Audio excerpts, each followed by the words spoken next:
Bonjour, bienvenue. Nous sommes toujours ici sur un concentré d'énergie, un concentré de bienveillance, un concentré d'information. Vous ne rêvez pas, tout ceci existe en un seul lieu, avec tout autour de nous 10 000 entrepreneurs en herbe pour parler expérience, entreprise. Et dans le cadre de la 7e journée des femmes entrepreneurs parrainée par la Caisse d'épargne et France Active, j'ai l'immense plaisir de recevoir Charline Goutal. Merci d'être avec nous. Merci à vous de m'accueillir. Alors, Charline Goutal, on va parler de ma petite culotte. Bon, dit comme ça peut paraître un peu étonnant. Charline, vous avez commencé par des études, tout ce qu'il y a de plus précis, l'ESSEC. On est plutôt dans du classique. Vous avez commencé après une carrière chez LVMH, une suite logique. Et puis, comme tout entrepreneur, à un moment donné, vous vous êtes dit, mais ça ne me va pas. C'est pas ce que je veux faire de ma vie. Et donc, vous avez créé une première start-up qui s'appelait Airwistyle.com. C'est ça, exactement. C'est bien ça. Vous avez revendu à 24 ans. Voilà. Donc vous avez commencé très tôt, c'est le moins qu'on puisse dire. Vous avez ensuite créé donc cette marque de lingerie à 25 ans. Et puis 3 ans après, vous avez levé 2 millions d'euros. Qu'est-ce qui s'est passé dans la tête de cette jeune fille qui a vécu et qui a grandi dans la Drôme pour se dire, je quitte LVMH, je vais aller créer une marque de sous-vêtements qui est un univers très concurrentiel où il y a eu des vrais incidents industriels. On connaît de nombreuses marques qui ont malheureusement cessé leur activité. Qu'est-ce qui s'est passé ? Pourquoi vous avez eu cette idée-là et cette petite étincelle-là ? Alors cette étincelle, elle n'est pas arrivée par hasard. En fait, elle a eu un parcours de maturation depuis mon adolescence. Puisque depuis l'âge de, enfin même début d'adolescence, puisque depuis l'âge de 11 ans, je suis fascinée par la mode, la féminité de manière générale. Et à partir de l'âge où j'ai pu porter mes premiers sous-vêtements, j'ai été complètement fascinée par cet univers féminin. Et je suis devenue une grande cliente. Et très rapidement, j'ai décidé de passer les concours pour faire le groupe ESSEC parce que j'avais envie de monter une marque de lingerie. Donc en fait, ça c'est un projet de longue date.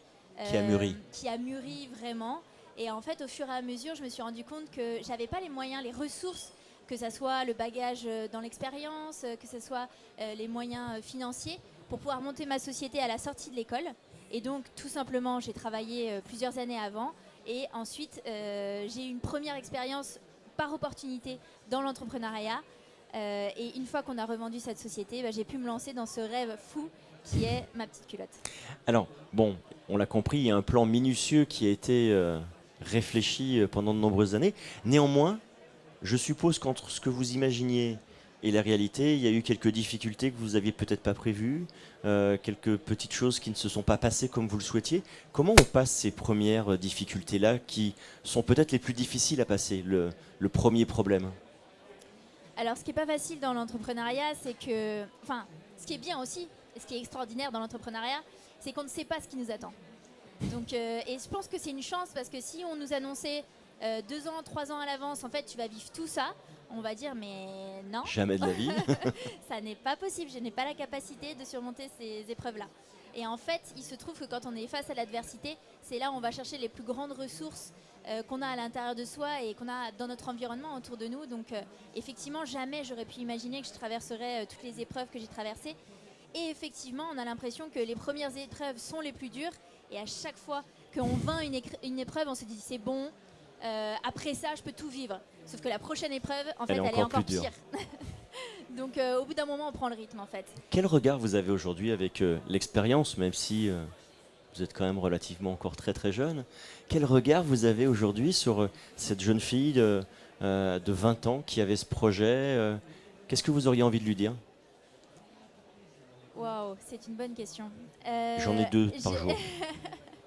Non, en fait, j'aurais envie de lui dire vas-y.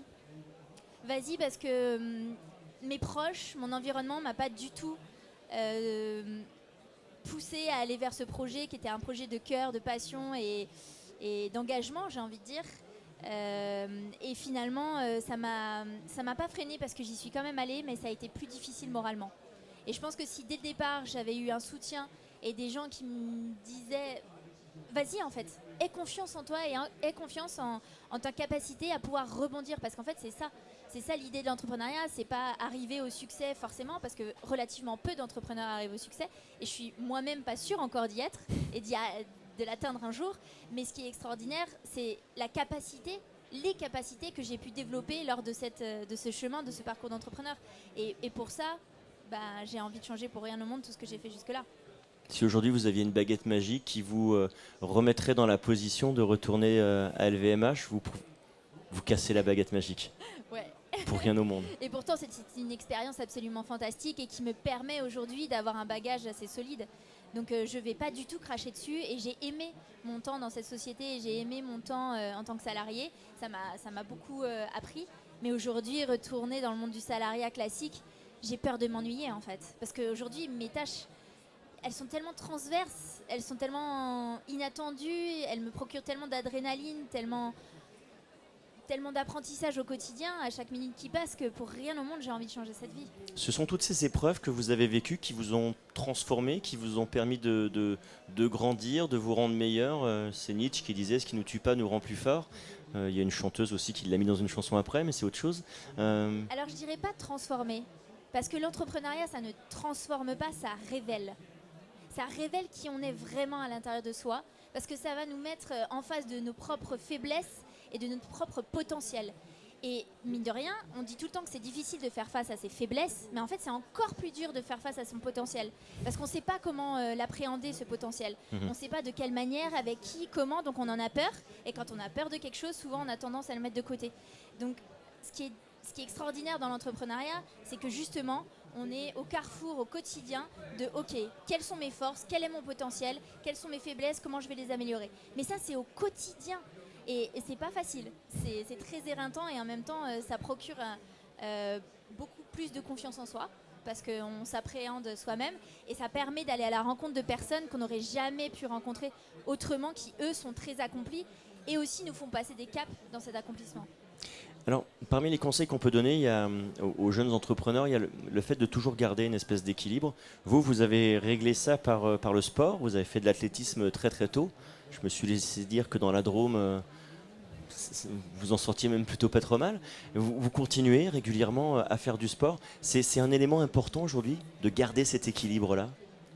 Le sport, pour moi, c'est absolument vital. C'est-à-dire que au début de ma petite culotte, j'avais du mal à organiser mon temps, j'avais du mal à le structurer. Je pense que je partais dans tous les sens, parce que finalement, il y avait tout à gérer en même temps, et j'ai débuté seule. Donc c'était pas facile de trouver un rythme. Je n'avais plus de rythme, contrairement à ce que permet le salariat, c'est de donner un rythme. Et je l'ai beaucoup regretté, parce que moralement ça pèse énormément, et surtout il n'y a aucun moment où on peut se ressourcer physiquement et intellectuellement. Et en fait, moi, le sport, et je suis heureuse aujourd'hui d'avoir depuis plusieurs années retrouvé ce bon rythme, ça me permet de me ressourcer et de garder aussi ma créativité. Parce que si on ne fait pas de pause, on a tout le temps la tête dans le guidon, et on n'est plus créatif, Et ça, c'est pas bon. on n'a plus d'idées, on ne sait plus saisir les opportunités, et ne pas être opportuniste quand on est un entrepreneur, c'est un non-sens. Charline Goutal, je vous remercie infiniment. Merci beaucoup en tout cas de votre présence parmi nous, et de ces quelques mots que vous nous avez offerts. Nous, on se retrouve très bientôt, évidemment, ici, toujours sur le salon de la micro-entreprise, et vous allez voir, vous allez le découvrir, on va encore pouvoir partager ensemble plein de bonnes ondes positives, et plein de créativité également. À très bientôt.